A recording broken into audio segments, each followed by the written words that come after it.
What's up, Rockstars? Welcome to my video covering CMON's next Kickstarter game, the big one. This is going to be Dune War for Arrakis. This is going to be a massive campaign, and I'm going to tell you all about it, at least what we know so far.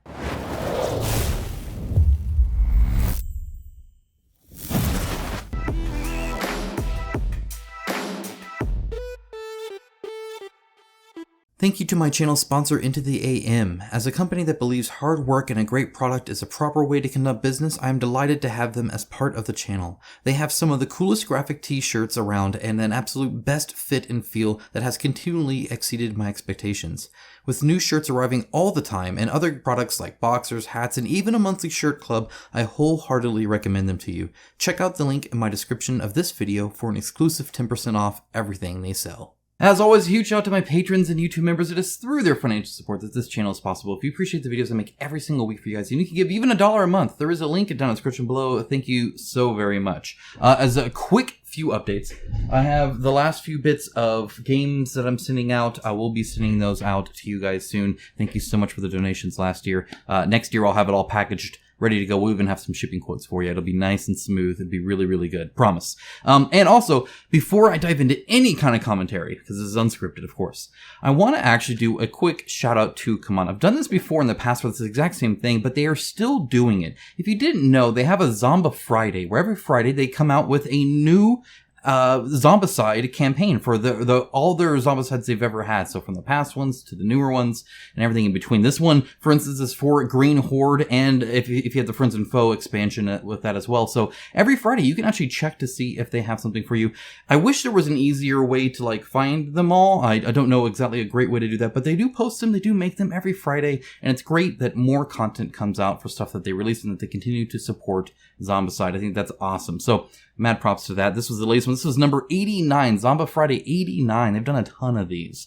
And before I dive into it fully, I do want to make a quick announcement that I will be going to Gen Con. I will be there all 4 days. I'll be able to chat with you guys, meet with you guys, hang out with you guys, and meet with anybody in the industry that wants to as well. We'll be walking around. I'll be making videos for you guys. So if you have anything you want me to demo or want me to see or anything like that, feel free to comment down below, reach out via email, whatever you want. I will be looking kind of fly. I did make some new shirts. Like I got banned on Board Game Geek and all I got was this lousy t-shirt. I'm doing like ridiculous stuff like that because I don't know, I'm not smart, but I find it fun, and hopefully it even creates a conversation or two. I think that'd be awesome. So anyway, I got masks there, the Make Games Not campaigns, all that stuff. If you want to check it out, there's a link down below, of course. And if not, you can always check out, this is not sponsored, by the way, Into the AM, at least not sponsored more than their normal sponsorship. It's not a plug. But either way, you can look good going there. I plan on wearing some Into the AM shirts, some of my shirts. Let's talk about this. Dune War for Arrakis. Now, there's a whole lot to go over here that they kind of like let us know in a big old long stream. I'm summarizing that for you guys so that you guys know exactly kind of what's going on. So we're actually going to move from this to that live stream. I'm going to be feeding around in it though. But before we do that, let's actually go to here. This is their announcement page because I wanted to show you what all is kind of involved when you do an IP game like this. So first of all, if you were kind of surprised that CMON's doing another IP game, don't be.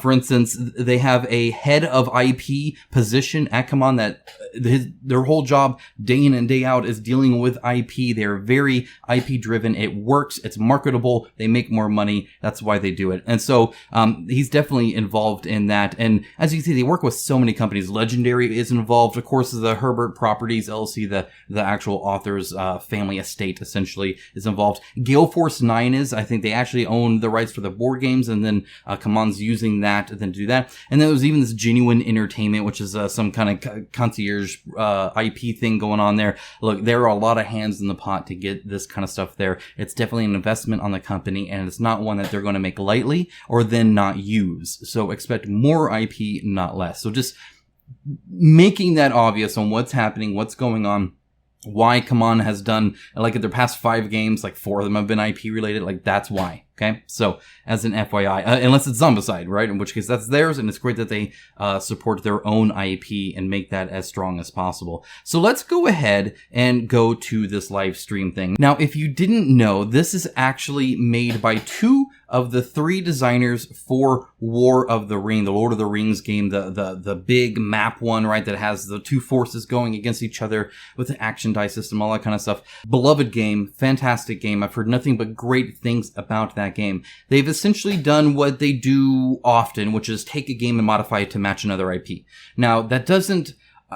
I want to clarify that while that doesn't mean this is obviously not wholly unique, this is not from the ground up. Most designs aren't. Usually you take something and modify it or take pieces here and there. This one is very much let's get the same minds together. Let's get this kind of core game, these 2 factions, and then let's go ahead and make a board game of it and then IP it up and stuff like that. So this is actually Harkonnen versus Atreides.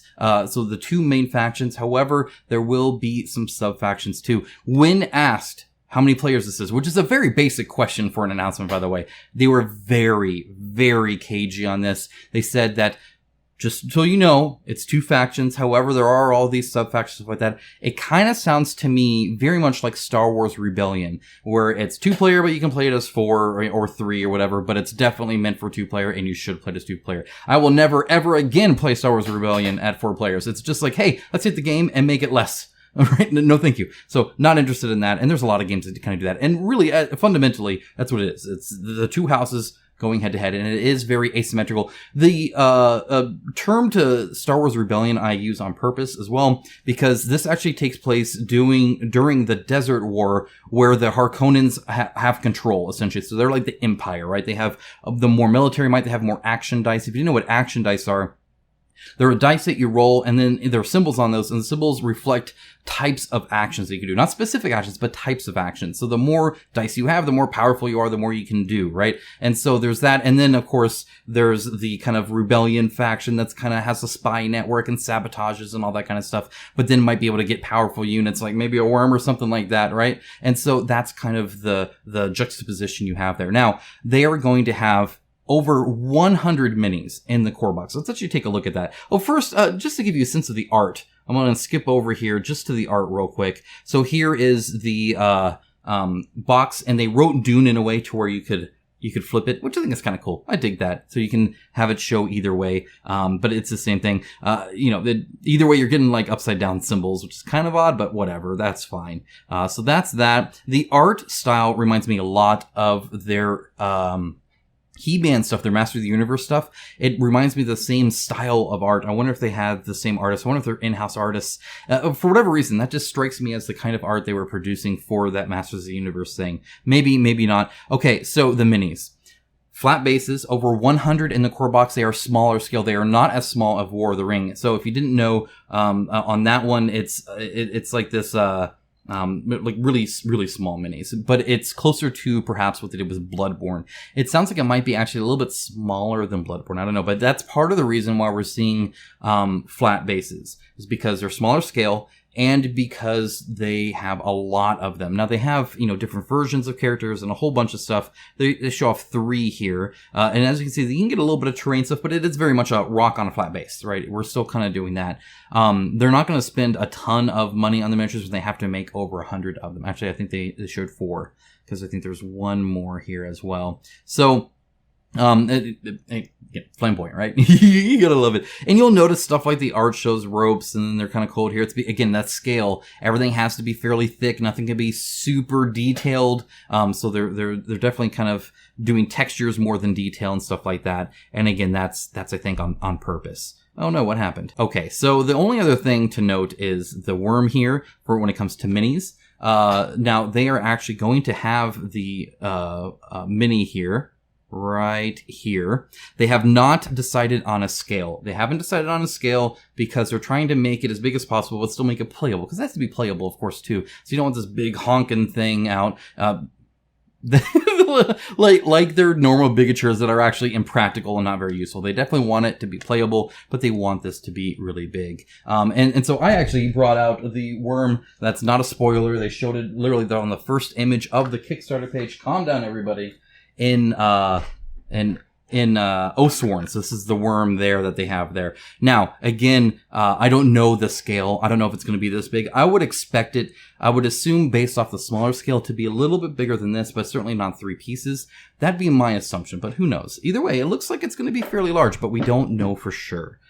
because they want it to be really big, but not, again, to where you knock it over, have to reach around or something like that. That's ridiculous. So, that's really cool. When is this going live? This is going live in a couple of months. So expect this in the fall Q3 of 2022. My assumption would be perhaps in October, maybe, or like early October. And the reason I would think that, and maybe not, maybe it's late October, maybe it's early November. I don't know for sure, but I wouldn't be surprised if they try to sneak one more in the holiday season. That's definitely a big season. And, the end of the year is always very popular. And they said in a couple of months and not towards the end of the year. If I think they would have tried to do end of the year, which I can't blame them for trying to do that with this Dune game. It's going to be very popular, that they would kind of push it there to hit that market, but I think they're going to want to squeeze this one in and then one more afterwards. So, yeah, that's pretty much most of what we have. It was referred to as dudes on a map.